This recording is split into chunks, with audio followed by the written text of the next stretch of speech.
Hello বন্ধুরা, তোমরা কেমন আছো? আমার চ্যানেল জয়াস ওয়ার্ল্ডে তোমাদের সবাইকে স্বাগত। বন্ধুরা, আমি চলে এসেছি আমার ছাদ বাগানে তোমাদের সাথে একটা নতুন গাছের শেয়ার করতে।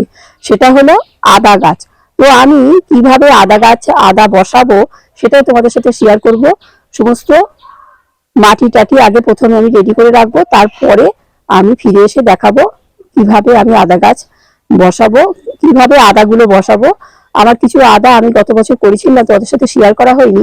সেই আদাগুলো আমার কিছু আছে, আরো আমার নতুন কিছু আদা আমি নিয়ে এসেছি দোকান থেকে। সেই আদাগুলো আমি আজকে বসাবো।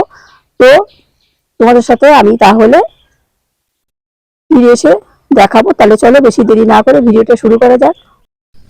বন্ধুরা, আমি আদা বসানোর জন্য সমস্ত উপকরণগুলো রেডি করে নিয়েছি। কি কি লাগবে দেখো।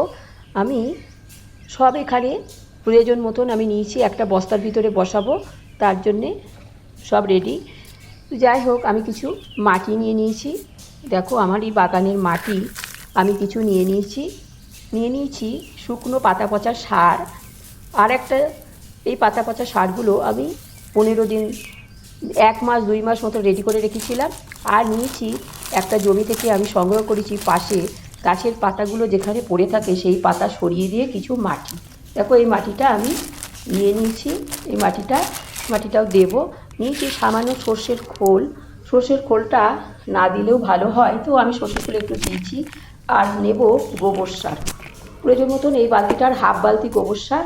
আর এটা একটু, আর একটা জিনিস নিয়েছি, একটু ছাই, একটু উনুনের ছাই নিয়েছি। আর নিয়েছি একটু বালি। আর নিয়েছি একটু ড্রেন ব্যবস্থাটা ভালোর জন্যে ছোবড়া, নারকেলের ছোবড়া, গাছের একটু ডালপালা, আর একটু বিচুলি হলে খুবই ভালো হয়। তো বিচুলিটা আমার নেই বলে সেই জন্য আমি দিতে পারিনি। তো এইসবগুলো নিয়ে আমি এখন মাটিটা রেডি করে নেব। দেখো, বস্তার ভিতরে সব পরপর আমি ঢেলে দেব।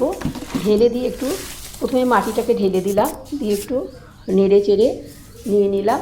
তারপরে আমি পাতা পচা সার, গোবর সার সব পরপর আর কি দিয়ে দেব। তারপরে আমি গোবর সারটা দিয়ে দেব। দেখো, হাফ বালতি, এটা একটা ছোটো 5 লিটারের বালতি, এই হাফ বালতি দিয়েছি। আর হাফ বালতি পাতা পচা সার, এই সমস্ত দিয়ে ভালো করে পাইল করে দেবো। তারপরে বালি দিয়ে দেব, তারপরে ছাইটা দিয়ে দেব, দিয়ে সুন্দর করে সব মিক্স করে নেব। আর সামান্য সর্ষের খোলটা কেউ নাও দিতে পারা যায়, তো আমি একটু দিয়েছি, অল্প 2 মুঠো আর কি দিয়েছি। দিয়ে ভালো করে সুন্দর করে মাটিটাকে প্রথমে মিক্স করে নেব। সমস্ত নেড়ে চেড়ে ভালো করে সুন্দর করে মিক্স করে তারপরে রেখে দেবো। তারপরে দেবো সেই বাগানের মাটিটা, যেটা আমি বাগানের পাতা সরিয়ে আমি কালেক্ট করি, যেটা এই মাটিটা আমি ওর ভিতরে দিয়ে দেব। দিয়ে ভালো করে সমস্ত মিক্স করে নেব। মিক্স করে নেওয়ার পরে আমি এটাকে বালি টালি সবই দিয়ে দিয়েছি। তারপরে এটাকে জলে ছড়া দেব। জলে ছড়া দিয়ে আমি 20-25 দিন মতন রেখে দিয়ে তারপর তোমাদের ফিরে এসে দেখাবো যে আমি তারপরে আদা বসাবো। যাই হোক, আমি মাটিটাকে রেডি করছি। আমি মাটিটা রেডি করে একটা বাস্কেটের ভিতরে রেখে দেবো। তারপরে চাপা দিয়ে বস্তা, দেখো এই বাস্কেটের ভিতরে সমস্ত মাটি পুড়ে দিয়েছি। দিয়ে আমি আরেকটু জল ছড়া দিয়ে দেব। দিয়ে তারপরে আমি একটা বস্তা চাপা দিয়ে রেখে দেবো। তারপরে আমি অপেক্ষা করব এটাকে একদম সম্পূর্ণ যখন আরও মিলে মিশে সব এক হয়ে যাবে, তারপরে আমি আবার ফিরে এসে আদা গাছ বসাবো।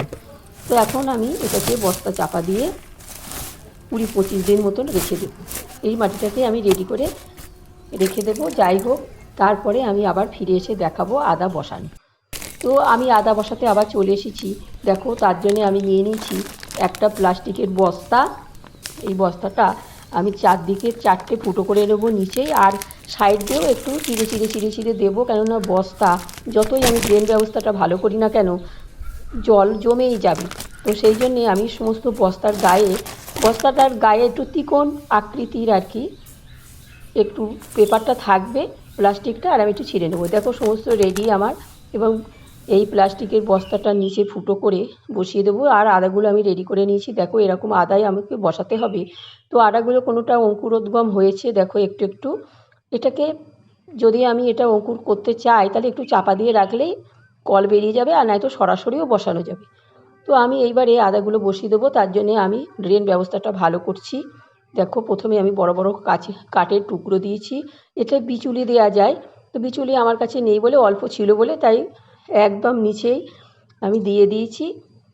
দেখো একটু বিচুলি ছোবড়া আর কি, কোকোপিটের যে ছোবড়াটা আর কি, নারকেলের খোসা, সেটা একটু ছিঁড়ে ছিঁড়ে দিয়ে দিয়েছি।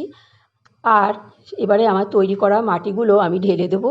যদি আমি টবের ভিতরে করতাম তাহলে তো আমি স্টোন চিপ বালি টালি দিয়ে করতাম, যেহেতু বস্তার ভিতরে আমার ড্রেন ব্যবস্থাটা ভালো করতেই হবে, নয়তো কিন্তু জল জমে আদাগুলো মারা যাবে। একদম যাতে আদার গোড়ায় গাছে জল না জমে, তো তারপরে ভালো করে চেপে চেপে মাটিগুলো দিয়ে দেবো। দিয়ে আমার যে মাটিটা রেডি করে রেখেছিলাম, সেই মাটিটা দেখো মিলে মিশিয়ে খুব সুন্দর একটা সারে পরিণত হয়েছে। তো যাই হোক, এই মাটিটা আমি 25 দিন পরে ফিরে আসলাম, তোমাদের দেখাচ্ছি। এবার এই বস্তার ভিতরে সমস্ত মাটিগুলো আমি আস্তে আস্তে ঢেলে দেব। দেখো ঢেলে দিচ্ছি, একদম ঢেলে দিয়ে ভালো করে বস্তাটা সুন্দর করে একটু সাইড দিয়ে চেপে চেপে দিয়ে দেব। দেওয়ার পরে তারপরে আমি আদাগুলো একটা লম্বা লম্বা করে বসিয়ে দেবো। দিয়ে তারপরে চারদিকে চারটে আমি 5টা আদা বসাবো, যে আদাগুলো তোমাদের দেখালাম। দিয়ে তারপরে হালকা করে মাটি আমি দিয়ে দেব। আর এতে বেশি জল দেওয়া যায় না, তবে আমি একটু বেশি জল দিয়ে ফেলেছি। অল্প সামান্য একটু জলের ছিটে না দিলেও হয়, যেহেতু মাটিটা একটু ভিজেই থাকে। ভিজে আমি অবশ্য মাটিটা শুকিয়ে নিয়েছি, তা আমি যতটা জল দিলাম এতটা জল না দেওয়াই উচিত, তোমরা এতটা দেবে না, জল না দিলেও হয়।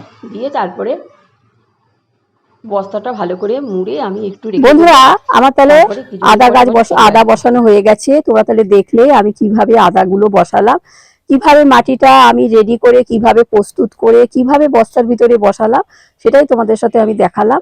তো আমি বলবো তোমরাও আদা গাছ বসাও। আমাদের ছাদ বাগানে আমাদের সমস্ত গাছও যেখানে থাকে, আমাদের আদা গাছও থাকবে। তো যাই হোক, তোমাদের যদি আমার এই ভিডিওটা ভালো লেগে থাকে, তোমাদের কাকিমাকে একটা লাইক শেয়ার সাবস্ক্রাইব করে আমার চ্যানেলটার পাশে থেকো। আসি তাহলে, সবাই ভালো থেকো, টাটা। পরবর্তী ভিডিও নিয়ে আমি আবার এসে যাব।